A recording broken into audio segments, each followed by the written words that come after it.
These are faces of another India. Their families have deserted them. Their age is now a hindrance to the fast pace of life in a developing nation. They are India's forgotten generation. Vitha Villa was found on the streets of Delhi. She was left there by her own daughter and son-in-law. Where do I go now? I have 2 brothers, 1 nephew, but they don't want me. My eldest daughter won't keep me, and now my youngest daughter has left me here in Delhi.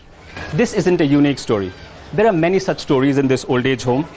Some are stories of utter neglect, where the younger generation has moved on, leaving the elders to fend for themselves. India has traditionally been a society of joint families, where parents take care of their children, and children then take care of their elderly parents. But the fast pace of life in the new India is changing all that, and the young do not have time for their elders. As the number of senior citizens continue to grow rapidly, many feel that the government isn't doing enough for them.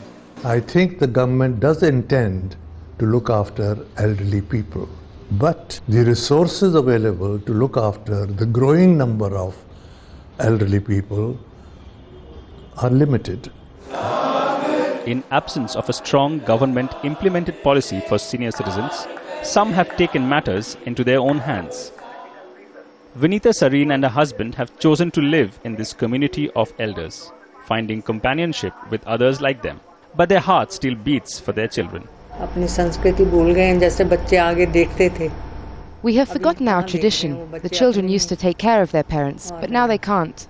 They're engrossed in their own lives, but they too are helpless. My kids are living abroad. How can they look after me?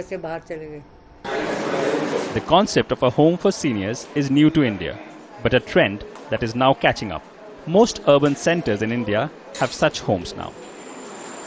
Here, many elders can feel less lonely and not abused. They also get the opportunity to spend their golden days in the company of others like them. But it is an expensive choice, something not many Indians can afford. For those million others who are not financially stable, their only hope is that someday a more compassionate India will take care of them. Nilanjan Chowdhuri, Al Jazeera, Delhi.